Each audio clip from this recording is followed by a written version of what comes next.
Hey everyone, welcome to episode 86 of Tuesdays with Perry. I'm going to get Perry on the line in just a second. We are going to talk about Kamala Harris's pick for her presidential ticket, Minnesota Governor Tim Walz, and we're going to talk a little bit about what's going on in the Middle East and the fact that 9 workers that were working for the UN actually participated in the October 7th attack.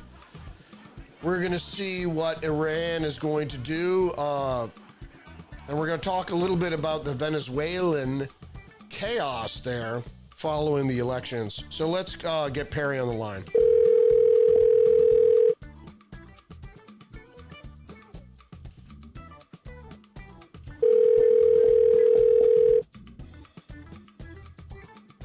Hello. Hey, Perry, welcome back to the podcast. How are you, my brother? Hey, Ruth. Pretty good. Pretty much by this nothing burger storm. It did hit what we call the crook of the frying pan of our state, and that's in the area where Cedar Key is. And those people did take it in the shorts a bit. We have people that, as you and your audience know, I have cases right now down in Fort Myers, and it was Fort Myers, but for all intents and purposes, it was a nothing burger. We did lose lives, so, one life is too many to be lost in a storm. But in comparison to everything else, this was nothing but a bad rainstorm. Right. Well, that's good that you missed a brunt or the most of the storm, which was kind of oversold to begin with. I want to talk about a few things today. The Venezuelan chaos, the impending Iranian attack on Israel, possible World War III, and of course, Kamala Harris and her run for president just got even stranger. Instead of keeping the youthful nature of her reintroduction to the political scene, they saddled her with this old guy from Minnesota, Tim Walz, the governor there. And it also came out in the news recently that Kamala Harris, her first gentleman husband, Doug Emhoff, actually impregnated his nanny when he was married to his first wife. I'm not sure if you heard that news. And then I did. Well, he is a Democrat. Right. Well, I guess he was made to do that by the Democratic Party. Right, right. And if we have time, I want to talk a little bit about the Google antitrust ruling. But why don't we start in the southern climes with Venezuela? I know you want to talk about the aftermath of the election there. Yeah, I'm really concerned about what is going on down there because, you can't base an election on exit polls, but you have to, when you look at the exit polls that were taken in Venezuela, you have to take it with more than a grain of salt, because for people to say, fuck Maduro, I'm not voting for him, I didn't vote for him, they're putting their lives on the line. In more cases than not, people are going to identify them, and they're going to show up dead somewhere. And for people to not care about taking that kind of risk, that begins to tell you just how bad it have gotten.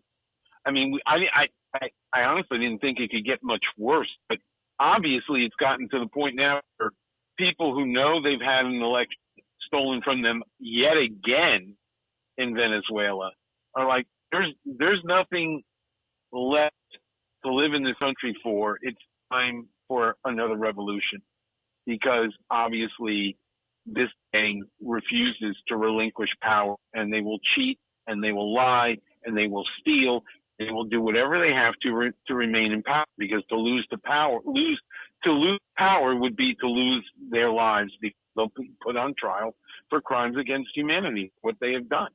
And And you know, are we talking about Maduro, or are we talking about the Democrats here in the States? They're interchangeable, aren't they? So what, you've seen one socialist, you've seen them all, right? That's right. It doesn't matter where. The geography doesn't matter. They have the same game plan. And I said this on one of your shows a few months ago. You know, G.W. Bush said his greatest fear prior to leaving office was that he was going to be the last Republican ever elected. And, you know, this is during the Obama years this came out, and I'm sitting and I'm saying, why would you ever think that when more than half the country believes in traditional values? And yet he actually said that. He's quoted in more than one newspaper article of having said that. Well, you wonder why. It's because of people like him within our party that went along to get along with the socialists that make up the power brokers and power brokerships within the Democrat Party. There's a reason why I call them the Demon Party, because they are demonic. Yeah. And they really, really don't just hate us. They want us dead. You know, I said 30 years ago, and some people laughed at me for very, very close friends who were very, very closely politically aligned with me. And I said 30 years ago during the first Clinton administration, I don't share anything in common with them, including Princess Pelosi. I don't even salute the same flag they salute. And as the years went by and it came out, you both in the Clinton and in the Obama administrations, you found out years later, oh yeah, they were hanging up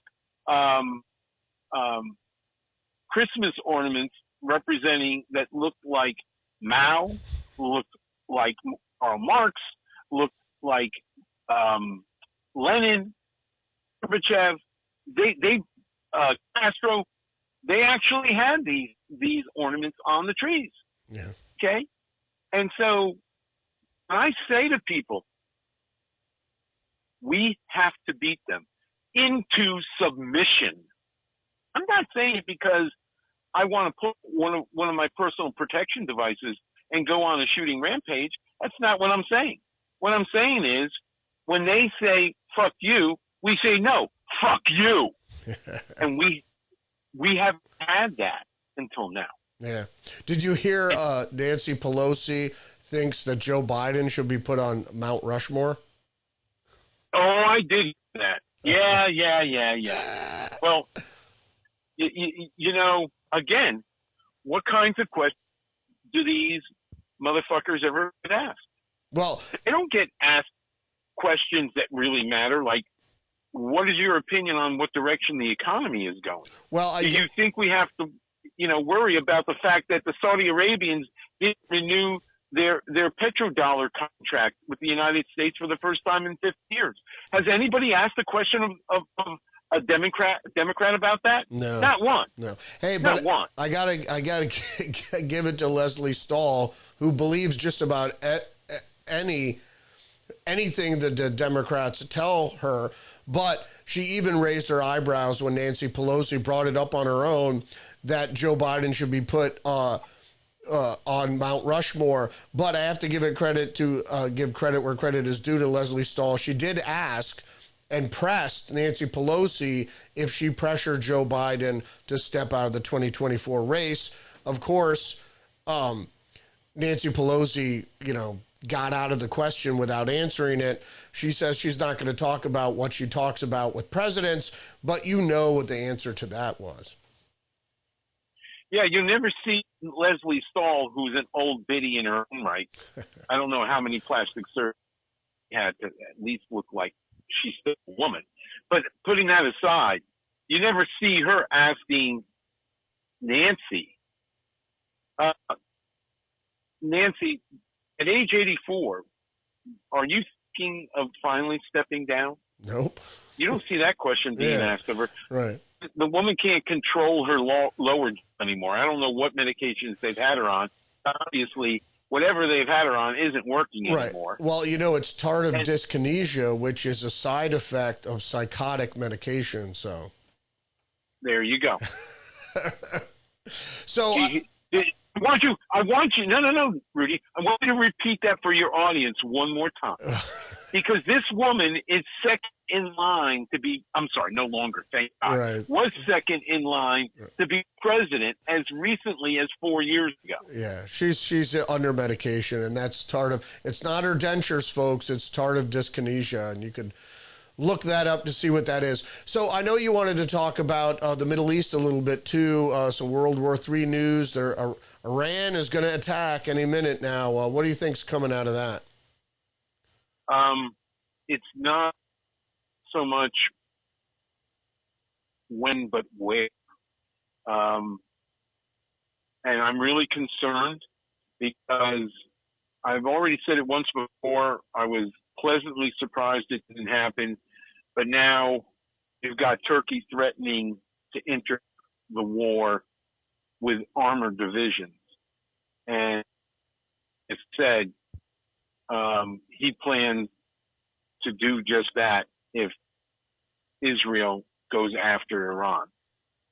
So it is kind of a replay in a weird way of the things that took place prior to the beginning of World War I, where there was the assassination of the Kaiser. So what's going to be the trigger? I'm not sure. I'm really worried about that. I'm concerned because Syria is looking for an excuse.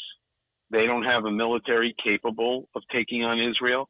But if you have the Turks, who are some of the best fighters in the world, backing them up, especially with armored divisions, and then, of course, you have Hezbollah to the north in Lebanon, and they would be backed up through some form of Turkish troops.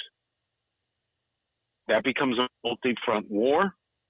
Then the other problem is you're talking about Israel being forced to fly sorties over other Arab nations that want to stay out in order to get at Iran.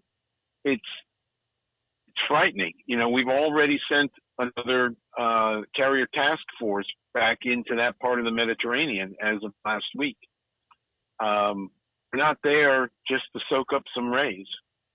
And, then of course you have, and I've never understood this, why are we sending F-16s to Ukraine when the Ukrainians for 2.5 years have been begging us to send them what's left of the Su-27s from the old Soviet era military and Romania and Czechoslovakia? Why are we sending them fourth generation fighters when they have to be trained? Ukrainian pilots have to be trained how to fly our F-16. Number one, they already know how to fly, the 27s. Those are the old Soviets. So we're depleting our military. We have a military that can't even make its quotas anymore. We have terrible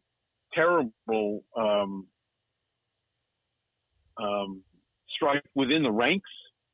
Morale is at an all-time low. I mean, it hasn't been this low since Vietnam, and we're not even in a real war right now. And nobody wants to sign up for the military. You have China and I said this last year, I thought for sure last October they were going to go into Taiwan. Now they're outright saying that they're going to. We don't have the military it takes to keep the peace now. And there was someone, I don't know if it's a current member of the upper brass. This comment did not come from one of the Joint Chiefs of Staff, but it came from someone who was at least a 3-star, so a major general. Somebody said, our military is so depleted right now and so undermanned that we would lose any war right now with a world power. And yet, here we are. And look, the Brits, the Americans have flown dozens of sorties already over Israel, taking out part of the law that Iran did a couple of months ago. Iran learned from it. They now know what to do to get around the Iron Dome. You know, that's another reason why the Russians and the Chinese, for the first time ever, by the way, are flying bomber sorties over the Aleutian Islands. They're doing that to find out what our reaction is going to be. Yeah, so that when they finally decide, and I'm not saying the Russians want to drop a nuke on the West Coast, okay? I'm just saying, if it comes to a hot war with Russia and China in Europe, it isn't just going to be Europe. It's going to be parts of the United States. They are going to reach out. They are going to touch us because they can. And so it doesn't have to be nuclear. That's the point. And so everything's lining up. We have an economy that is crashing as we speak.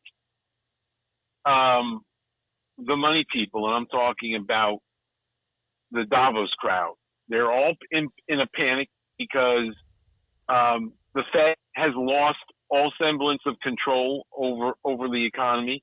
They can no longer fix the economy with band-aids by controlling interest rates. They're out of bullets, and nobody's going to come to save us. So you have the entire world is now on fire, and the question is, how large are the flames going to get? Yeah, and I am concerned. Yeah, and especially what we saw was a devastating blow to the Nikkei in Japan. They gained, they had a rally today, one of the best ever in Japan. So it was a correction for sure, but it was all on the fact that Kamala Harris campaign seemed to be doing well. The economic policies of the Democrats have really been a terrible thing for the United States and globally. But it was interesting to see that the last country that bought U.S. bonds, which basically bailed us out because we needed more money, was Japan. And they were touched the harder with this latest decline in the stock market. So that was obviously something to be concerned about. And we need to watch it because we're having a converging of wars, financial troubles, among other things. So I want to get to the Kamala campaign, Harris and Walz. So this Minnesota governor apparently is a big-time socialist. I didn't realize how much, and that he's a Sinophile, which means he loves China, has been there over 30 times. Probably learning some lessons. So what do you make of this? How good's his Mandarin? Yeah, I'm sure it's pretty good. I'm sure it's very good. He's really not the cutout of a Manchurian candidate, but he could be one. But so what is your take on this whole campaign? This seems weird to me, this pick, because she brought back a kind of youthful vibe, Kamala Harris did, to the Democrats. Well-needed one. They were talking about K-Hive and that she's a brat. And so they were making a lot of headway within the younger voting public. And now all of a sudden they introduced this guy from the movie Up, this no-name Tim Walz guy who's a socialist, which is great. But are you sad that they didn't pick Shapiro, or what's your whole feeling about the ticket now? I think they made a big mistake. I think they tried to split the vote here by courting one group with Walz and trying to court the younger group with Kamala, but I think they made a mistake. Well, I'll tell you, I was pleasantly surprised that they didn't pick Shapiro. I will tell you, my instincts tell me the reason why they didn't pick Shapiro is because their left flank is anti-Semitic, not just anti-Israel. They're anti-Semitic, and there would be hell to pay if there was a Jew on the ticket with Kamala. Okay, so I'm thankful that they didn't pick him because I don't know why, but he is the state of Pennsylvania. It's one of the reasons why he got away with throwing 2 elections. Yeah. Okay. But Kamala's husband is Doug Emhoff. Isn't he Jewish? Yes, he is. Well, he's a Jew, just like Shapiro. Oh, okay. His religion is based on Democrat with a big D. That's his religion, democracy with a big D. I don't think he even wrote, when it came to lighting the menorah in the vice president's mansion. I think he had to be told, oh, no, asshole, you light the menorah from right to left.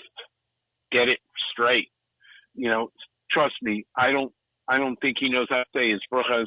I don't even know if he's ever been bar mitzvah. And that's the problem I have with using air quotes, Jews like him, they're genos. Putting aside, Shapiro scared me because I felt there are too many pseudo-Jews in the country that would look for an excuse to vote for Kamala, and Shapiro could have given it to them. Now we don't have to worry about that. And so I breathe a big sigh because Pennsylvania is one of the battleground states we have to have. Not that he's not going to work hard for the ticket. I know Shapiro is. And nobody votes for vice president. However, whoever is on the ticket as vice president, they're the ones that are going to be campaigning in their own state. And that's going to definitely invigorate the desires on the part of the votership to vote for that ticket. Because, well, it's our governor. And if he's the vice president, it's going to mean good things for our state. And so I'm glad it wasn't Shapiro. I really thought it was going to be him. And so I'm grateful they decided that Walz is the way to go because he's an old man and the old farts gravitate to him because Kamala doesn't impress them. Well, okay, now we find out just how much of a left-winger he is. So how many people who have money in a 401k and have a government pension tied up, in one of the whether it's Vanguard or BlackRock or whatever, and they're looking at what is going to be a paltry end of year dividend, and Trump's going to lay it, and justifiably so, all at the feet of the Biden-Harris administration. How many people who are gray-haired like me and are not politically active are going to vote for Kamala Harris because she put an old white man on her ticket? I thought old white men were the enemy to Democrats. So I'm really not concerned. Unless they look like Bernie Sanders. So Bernie Sanders honeymooned in the Soviet Union, and this guy honeymooned in Beijing. Apparently, this is hearsay from Jesse Waters. He honeymooned in Beijing on the anniversary of the Tiananmen Square massacre. Yeah, and if it's true, he probably took a paper mache image of the Statue of Liberty and stepped all over it too. Yeah, probably. Right in Tiananmen Square. Probably. Yeah, I look. I'm really not concerned at all. Another thing, I don't know how good of a debater he is. Maybe I can find some of his political debates from prior elections on or prior campaigns on YouTube. I don't know. That was another thing that concerned me about Shapiro. He had a reputation of being a phenomenal debater, and that would have been a challenge for JD. And not that JD couldn't handle it, but I don't want JD to just look competent. I want him to wipe the floor with his opponent, just like I fully expect Trump to do once again. And so I don't know how good a debater Waltz is, but we're going to find out, and I know JD will be up to the task.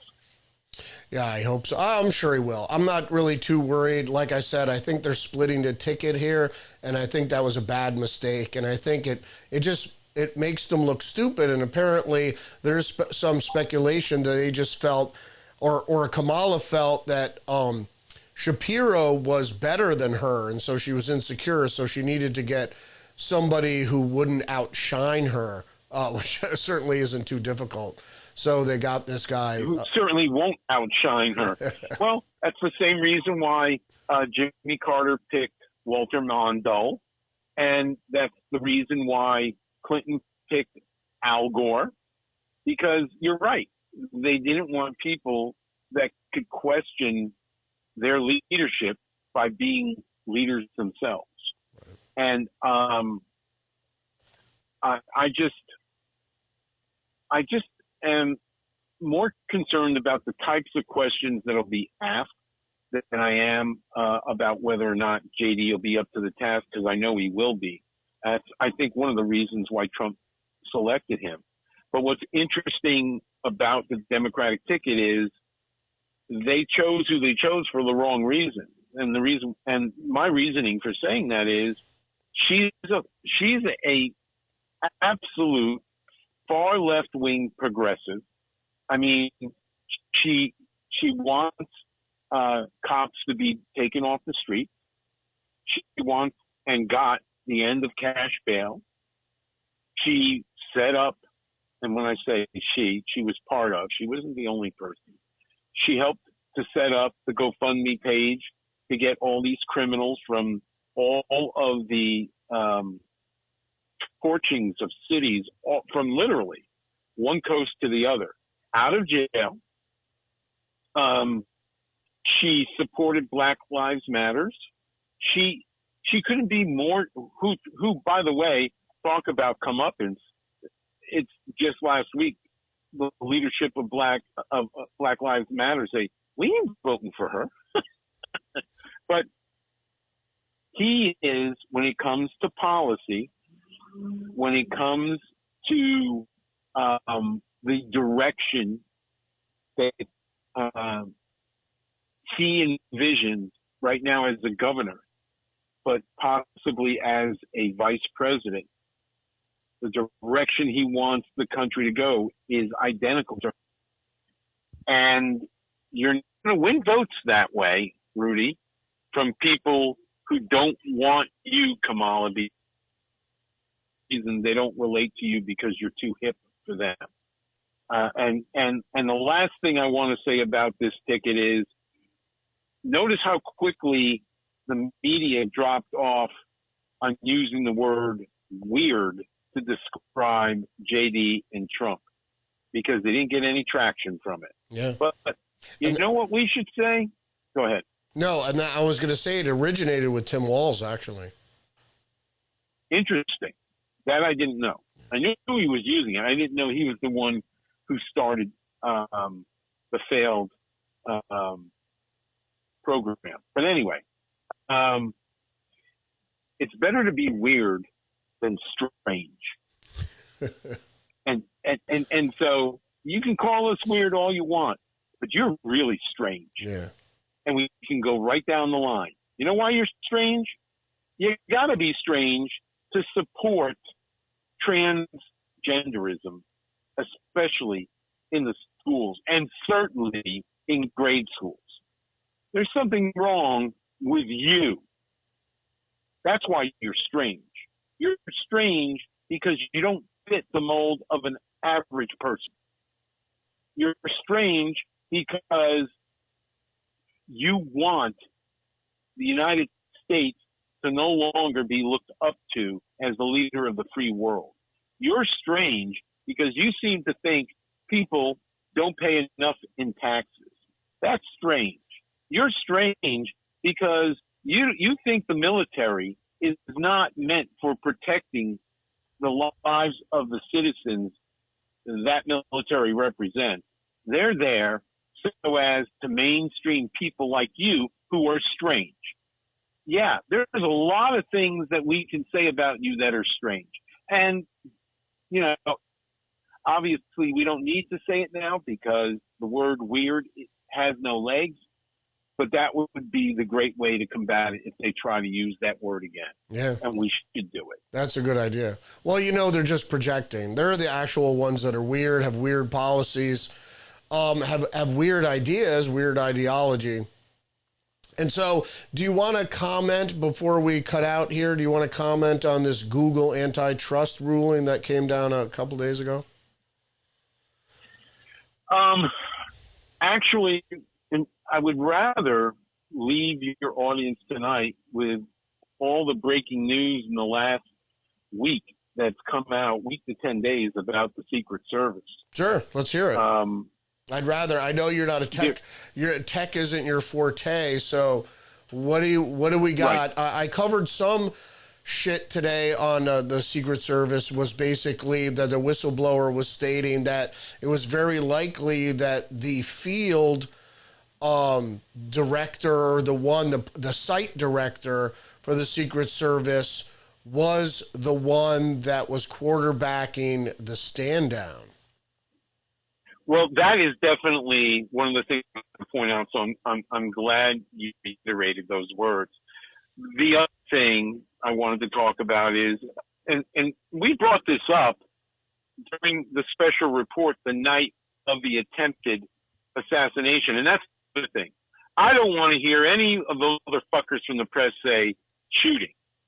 It wasn't a shooting. It was a failed attempt at assassination, and start calling it what it was, the fucker.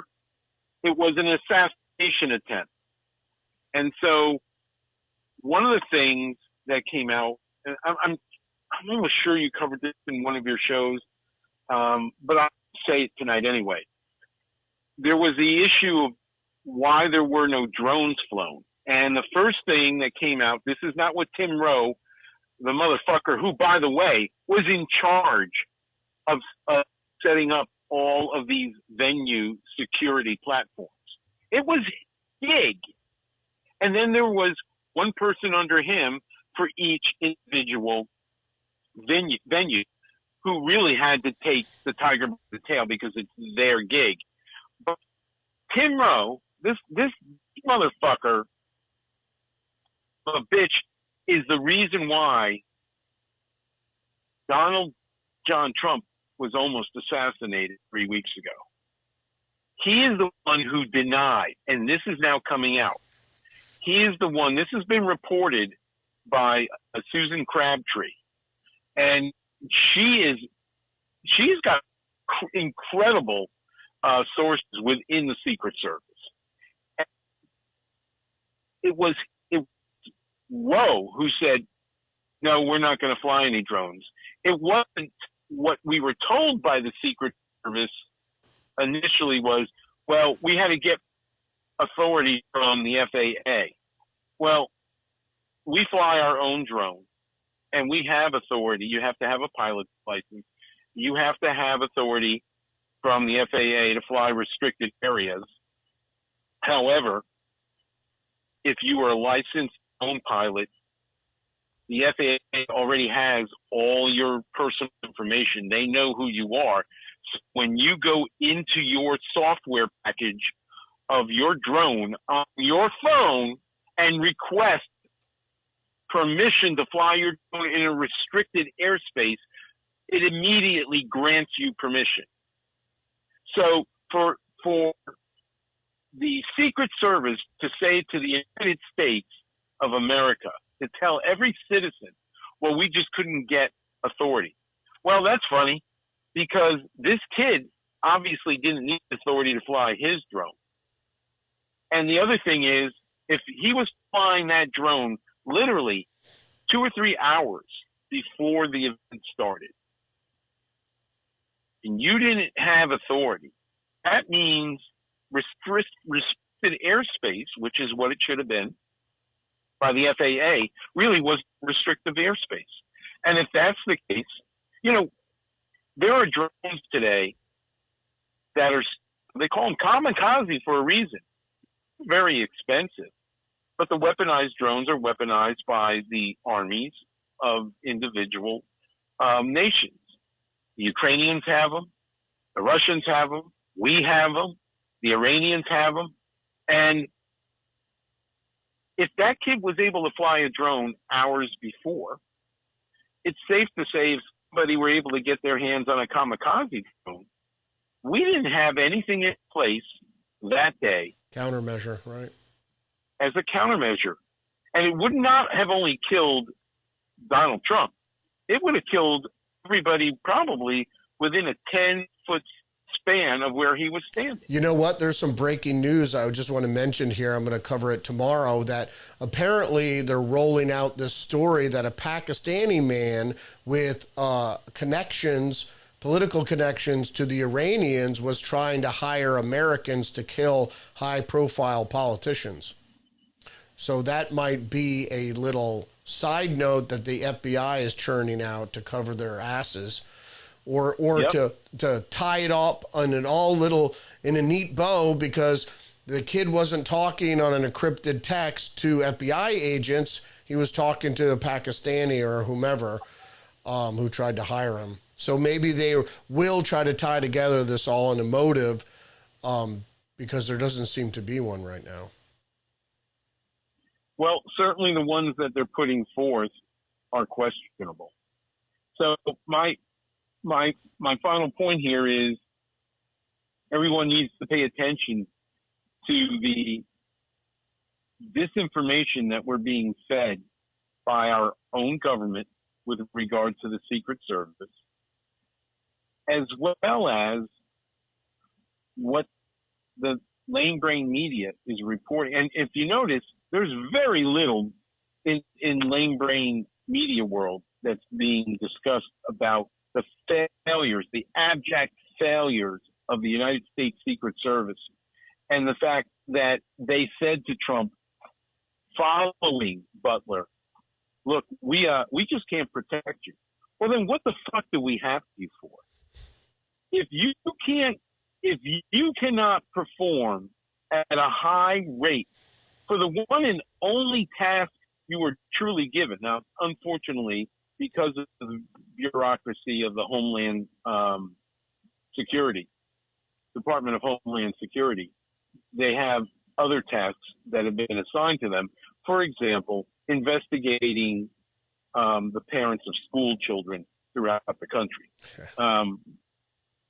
But in all seriousness, the only purpose of the Secret Service has been to protect high-level dignitaries and highly members of our own federal government. Not just POTUS, not just FLOTUS, but certain senators, the Speaker of the House, and so on and so forth. If you can look Donald Trump in the eye as temporary director or acting director of the Secret Service, if you can look that man in the eye and say, sir, I'm sorry, but we can't promise to protect you if you decide to do anything outdoors, then if I'm Donald Trump, the only other thing I need to say to him is, you better hope I don't get elected, because if I do, your resignation better be on my desk at 12:05 on January 20th. If not, you're fired.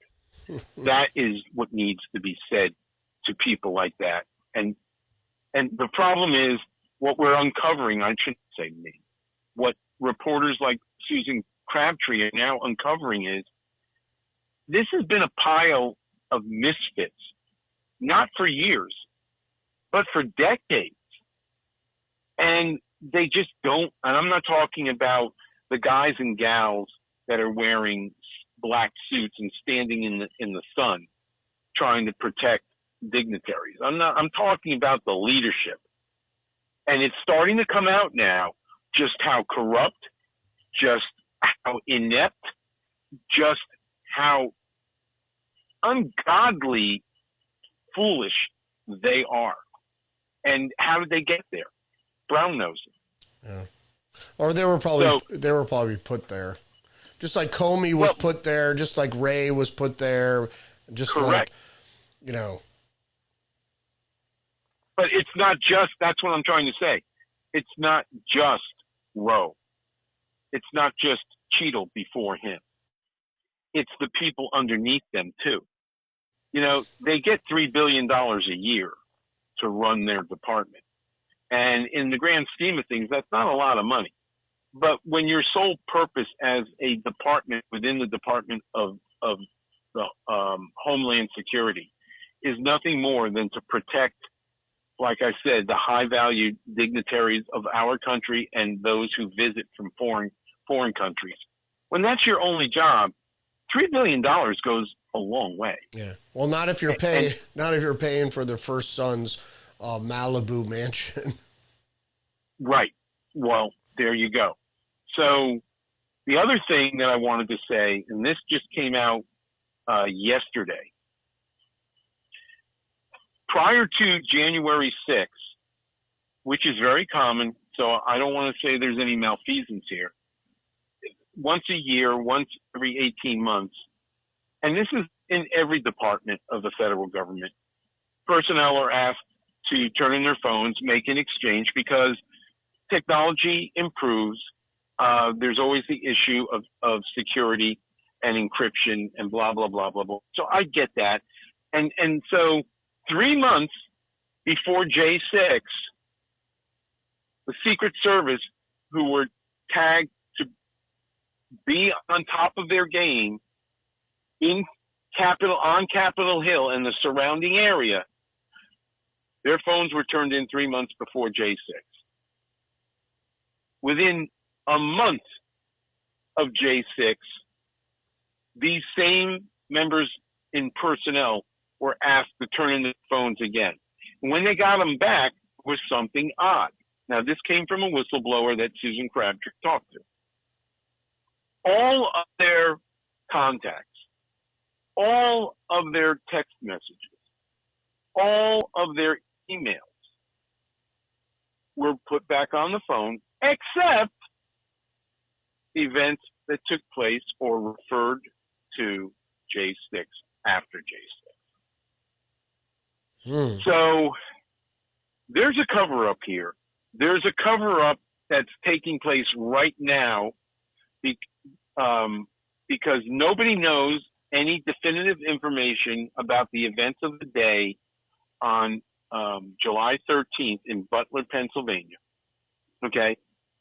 And the guy who's in charge of conducting the investigation is the very man who was charged with the responsibility of seeing to it that Donald Trump was protected. There is no outside organization, not even the FBI, which I don't trust, is coming in to evaluate what took place. And I think it's because they're getting rid of as much of the damning information as they can. Because eventually this is going to fall to the FBI. It has to. Okay? They were supposed, just like the FBI investigated the events of the day on the day and the days following July 13th. They were on the ground. They were the ones collecting all the information. They were the ones interviewing everyone, not just Secret Service, but eyewitnesses. They were the ones collecting cell phones, not from Secret Service, but from Joe Schmuckatellis, who were there and had information on their phones. It was the FBI. Well, the FBI isn't doing the investigation right now in-house for the Secret Service. What is that? I can only check Roe. Yeah. To me, it doesn't matter whether it's the FBI or a federal agency investigating a federal agency. You know what the outcome is. There's a reason why we have the Office of Inspector General. Right, exactly. That's the reason why we have those individuals. Right. Okay. Or set up a commission and hire private investigators or somebody with subpoena powers. All right, I think we're going to call it there. We're almost at an hour, Perry. So thanks again for joining me today. Episode 86 of Tuesdays with Perry. I'll talk to you soon, my brother. All right. Thanks again, Rudy. I really appreciate the time you afforded me tonight. Have a great evening, and I'm looking forward to winding it up again next week. All right. Very good, man. Be good. All right. See ya. Take care, buddy. See ya. Bye-bye. Bye. There goes Perry, episode 86 of Tuesdays with Perry. I think we went about an hour. And we talked about a bunch of stuff, particularly the running mate of Kamala Harris, Tim Walz, the governor of Minnesota, who's a raving communist. Well, he's a socialist. And we talked a lot. We bounced around quite a bit from Venezuela to the Middle East and onward and upward and back to Butler, talking about the Secret Service. All right, thanks for joining us tonight. Episode 86 of Tuesdays with Perry. We will see you next week, or join me tomorrow for my daily podcast, Rudy's Revelation. Peace out.